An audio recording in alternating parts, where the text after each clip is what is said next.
Alors, cette semaine, je vous parle du domaine La Branche. Le domaine La Branche est situé à Saint-Isidore-de-la-Prairie.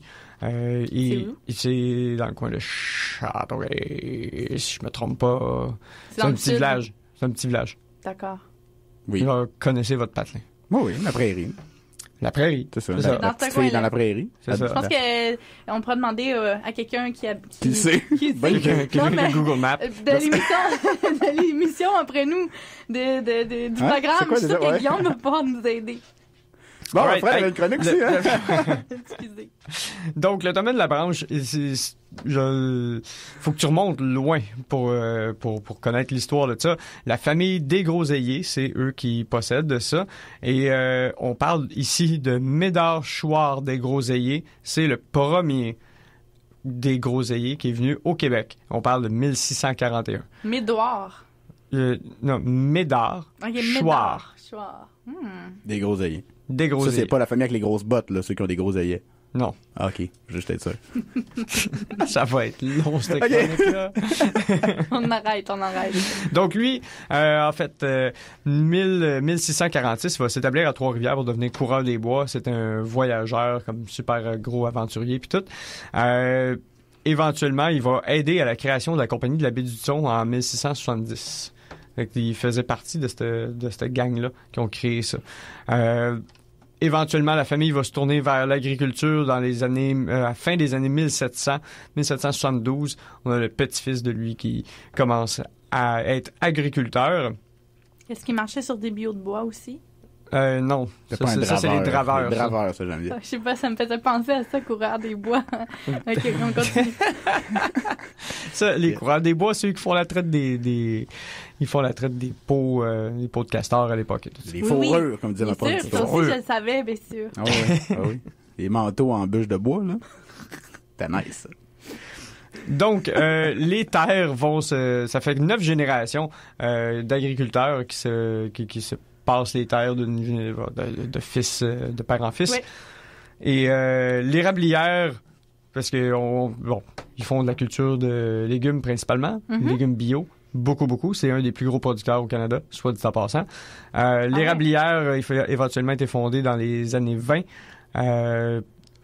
Et il va y avoir aussi la cabane à sucre qui accueille tous les amis, va être fondée dans les années 1940. D'accord. Le nom vient de quand ils ont agrandi la cabane à sucre en 1958. Là, c'est vraiment là qu'ils ont donné le nom La Branche à tout cet emplacement-là. Et c'est parce que c'est sur le rang Saint-Simon, qui est une branche du rang Saint-Régis. Anecdote. C'est pas une branche d'arbre, mais bien une branche de chemin. Mais éventuellement, tout le nom va prendre son sens parce que c'est les branches qui donnent les fruits et tout ça. Fait que... Cette compagnie-là a commencé à produire des trucs alcoolisés dans les années 2009, en 2009, c'est-à-dire. On parle de cidre, de vin d'érable. Et là, au retour, on va parler de la dégustation que j'ai fait de leurs produits. Ah, d'accord, c'est bien. Des produits qui sont quand même considérables. Érables. OK. Hey! On est rendu au bout où... Chronique du terroir et on parlait du domaine la branche. C'est ça. Tu vas l'avoir. D'ici la fin de ma chronique, ça devrait rentrer. Dévie.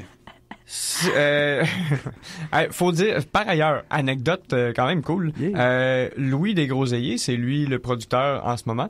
C'est le plus jeune producteur au Québec. Ah ouais, okay. Est-ce qu'on sait? 25 ans. Oh! Il y a 25 ans, puis c'est lui qui run toute la patente. C'est quand même assez cool, ça. À 25 ans, j'étais pas là, moi. J'étais là, mais je faisais pas des trucs nice de même. Hey, en tout cas. Mais là, à ce qui paraît, t'as dégusté quelques produits. À ce qui paraît. Ça m'arrive des fois de déguster des trucs.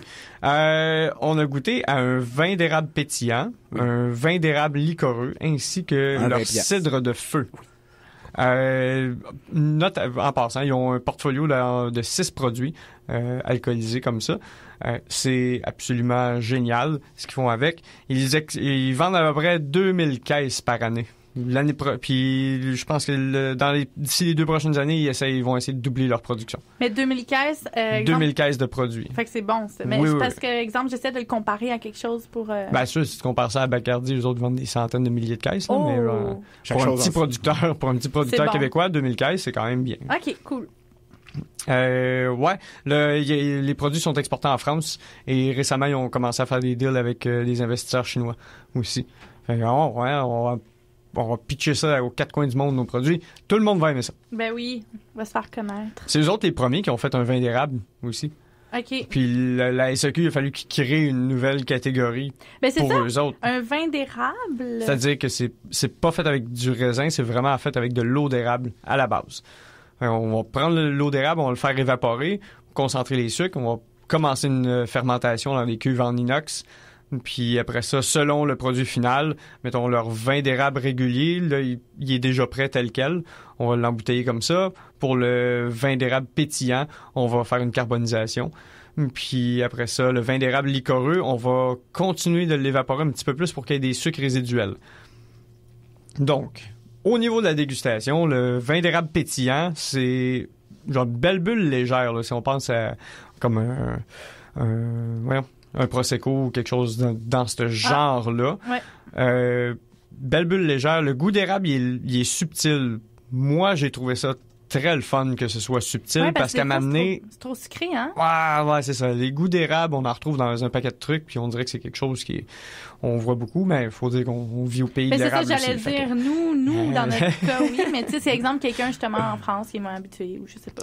Ouais, donc, goût subtil d'érable, justement parce qu'il reste plus beaucoup de sucre là-dedans. Donc, c'est pas sucré, belle couleur jaune pâle.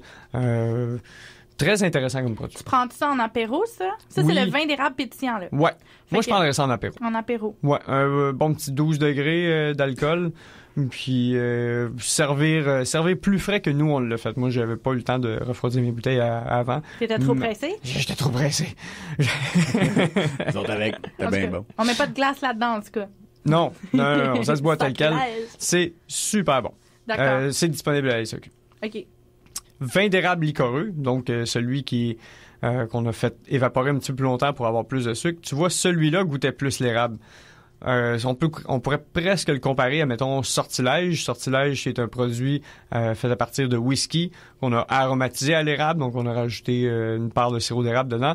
Celui-là, il est vraiment fait à base d'eau d'érable. Donc, c'est pas un alcool de grain. On l'a fait comme un vin. On a juste laissé plus de sucre dedans. Okay. Mais au niveau de la saveur, ça va se rapprocher justement d'une liqueur à l'érable, comme le Sortilège. Ouais.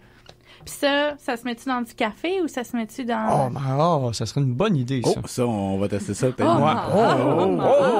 Mais je serais prêt à faire des cocktails avec ça. Ah ouais? Ouais. Ouais, j'ai pas fait de test cocktail avec ça, mais fort possiblement, là, c'est vraiment un bon produit. OK. Là, on les a pas tous passés. T'as parlé du vin. Il reste le cidre de feu. Le cidre de feu. Parce que sur le domaine La Branche, il y a aussi un verger. Et cidre de feu, en fait, très bon aussi. Plus rafraîchissant. Puis, pour de vrai, c'est parmi les bons cidres que j'ai goûté. Ouais. Moi, ça a été mon highlight des trois. OK, ben c'est ça. C'est parce que moi, je suis arrivée serrée puis j'ai pas eu le temps d'y goûter, mais tantôt. S'il en reste, ouais, parce que là, il y a d'autres animateurs qui se promènent. Mais c'est ça, on l'a laissé sur la table, mais ça se pourrait qu'il n'y en ait plus dès qu'on vienne, malheureusement. Gardez-moi du cidre.